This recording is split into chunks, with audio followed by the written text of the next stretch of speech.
So mga sangkay, si PBBM po ngayon ay viral sa social media. Ito po yung ating alamin at pag-usapan ngayon.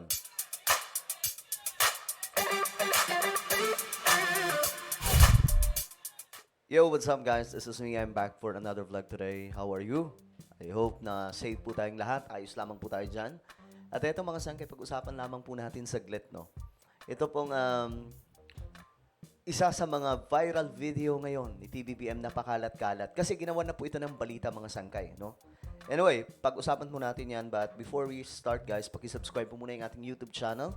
Tayo po ay road to 2 million subscribers na. So kung ikaw ay hindi pa po nakakapag-subscribe dyan at nais mong mapabilang sa dumaraming mga solid sangkay, makikita nyo po yung subscribe button sa baba ng video na to. I-click nyo lamang po yung subscribe, i-click ang bell at i-click nyo po yung all. At sa mga nanonood po sa Facebook, i-follow nyo po yung ating Facebook page. So today nga po mga sangkay, pag-uusapan po natin itong matinding topic. Ito pong patungkol po sa viral video ni PBBM. Ayon po kasi dito sa report, dating birthday greeting ni PBBM kay FPRRD inungkat ng netizens. Ayan o, binalikan daw po ng ilang netizens ang naging pagbati ni Pangulong Ferdinand Bongbong Marcos Jr. sa kaarawan ni dating Pangulong Rodrigo Duterte noong 2017. Sa gitna ng pagdiriwang ng huli ng kanyang 80th birthday nitong Biyernes. Ito yon mga sangkay. Ayan.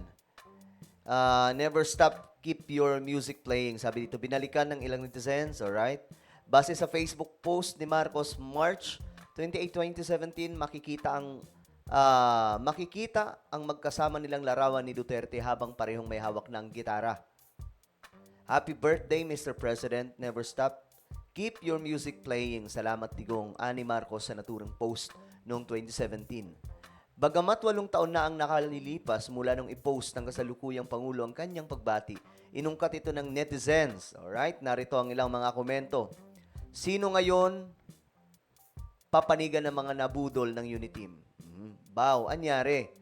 Ang nakalipas ay babalik natin. Ipapaalala ko sa iyo, ayun na, ICC tuloy si Old Man. Title of the song they will sing, Happy Together, Imagine Me. In you and me. I think about you day and night and all is right. Awkward.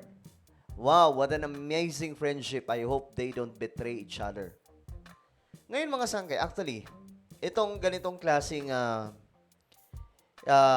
birthday greetings kay PRRD, hindi po ito bago eh. Kasi magtropa po talaga itong dalawa. Maraming beses mga sangkay na magkasama po itong si PBBM at PRRD. Kahit po doon sa, naalala nyo yung Yolanda mga sangkay, itong dalawa, sila po yung dalawang pinakaunang rumesbak. Sila po agad dalawa. Wala po yung national government, di ba nga po, inisyo pa yun yung kay Mar Rojas mga sangkay. Pero si PBBM at PRRD, two of them mga sangkay, makikita nyo yan sa YouTube, sobrang lugmok sila nung nakita po nila yung Tacloban. Nangyari po yung Yolanda. So, maraming beses, maraming pagkakataon na magkasama na po itong dalawa mga sangkay. Now, what happened? Bakit nga ba ito nangyari? Mamaya malalaman nyo kung bakit itong dalawa ay nagkaroon po ng problema pagdating po sa kanilang pagkakaibigan mga sangkay. Ngayon, tingnan nyo po itong video na to, isa sa nagpapatunay. 2 years ago, kahit po dito na nag-uumpisa mga sangkay na natutunugan na po ni PBBM ang posibleng gagawin ng kabilang, ng kanyang kaibigan dahil nga po sinusulsulan si PRRD ng mga, alam niyo na yun, yung mga nakapaligid sa kanya. Eto, binati po niya si PRRD. Halos every year, mga sangkay, meron pong birthday greetings ang presidente ng Pilipinas na si PBBM. Tingnan niyo mga sangkay, naiiyak pa po siya dito. What a pleasure it is for me to wish happy birthday to ang ating predecessor, PRRD. Happy birthday to you, Mr. President. Tingnan nyo mga sangkay. Naiiyak pa po siya nung message na to, mga sangkay. Ngayon, naintindihan ko na kung bakit kung minsan, nung presidente ko, napapamura ka. Now I know why. Pero huwag niyong inaalala. Lahat ng magandang sinimulan ninyo, we will continue to work on it. We will continue to make sure that those projects that you started will be successful. And I'm glad that I am able to continue the good work that you started.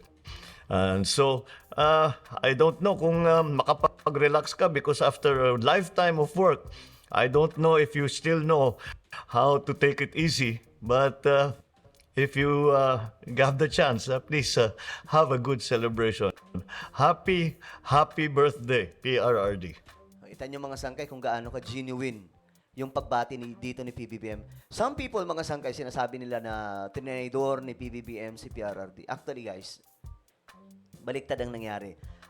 Hindi ko ididirekta kay PRRD, mga sangkay, yung, kumbaga, paglapastangan sa kanilang pagkakaibigan. But, siguro mga sangkay, itutumbok po natin sa mga sulsul. Yung mga nakapaligid po ni Tatay Digong po talaga ang may kasalanan nito. Kasi si Tatay Digong, alam nyo naman yun, mabilis po ang bibig nun. May mga sulsul sa kapaligid na nakapaligid sa kanya. Noon pa mga sangkay, bago pa po siya maupong presidente, magkaibigan pa lamang po sila, senador pa lamang po si PBBM, may mga sulsul na at ayaw po talaga nila na si PBBM ay mapalapit kay PRRD. I mean, kasi muntik na po itong maging cabinet secretary po ni PRRD. Kaya nga lang, hinarangan po. Yun ang totoo niyan, mga sangkay. Hinarangan po.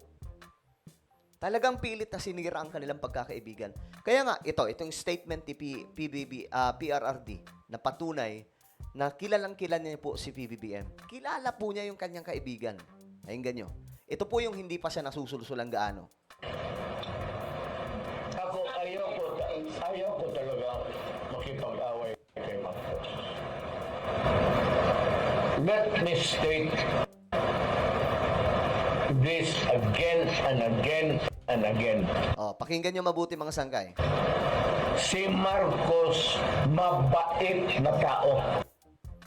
You see, si Marcos ay mabait na tao.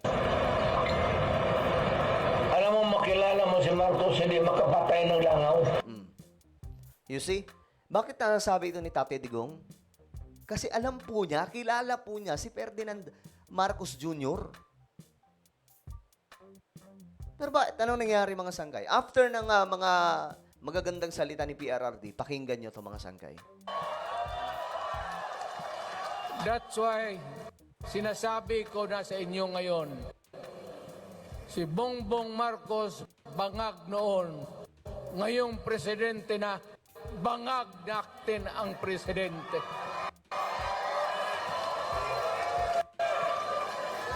Kayong mga military, alam ninyo yan? Ngayon mga sangkay, ang tanong dyan, anong nangyari?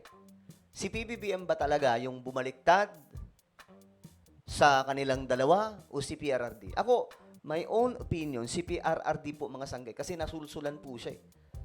Si PRRD yung nagsalita ng masama kay PBBM. Dahilan mga sangkay kung bakit pinabayaan po si PRRD ng kanyang kaibigan sa ICC. Kahit hanggang ngayon, mga sangkay, si PBBM ay makakatulong dyan. Just remember, guys, maghanap kayo ng video na bumanat si PBBM ng personal kay PRRD. Wala kayong mahahanap kahit isang video. Napapangalanan po, kagaya po ng ginawa ni PRRD. Na si Bongbong Marcos.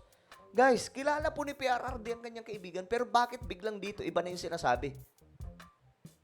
Lumalabas na ang sama-sama ni PBBM, pero pagdating dito, ang bait-bait. Bakit? Sulsul. Guys, noon pa sinisira po ito sila mga sangkay na magkaibigan. At ngayon, very successful sila. Itong mga nakapaligid kay PRRD, successful. Kasi nasira po nila yung pagkakaibigan ng dalawa. Diba? Alam nyo, kung mayroong mang dapat sisihin dito, direkta sa mga nakapaligid ni PRRD, yung mga nanulsul, alam po natin na si PBBM yung puprotekta kay PRRD, guys. Hindi po nag-traitor si PBBM kay PRRD.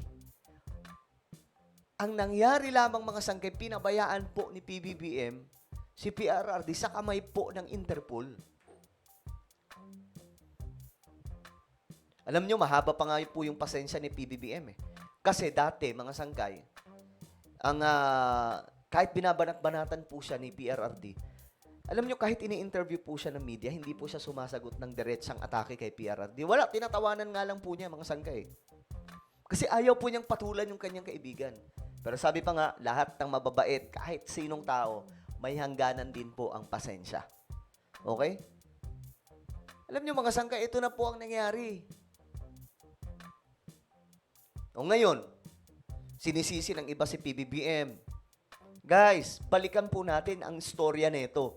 Sino ba yung naunang bumanat? Wala nga tayong makita kay PBBM na bumanat kay PRRD na personalan na eh.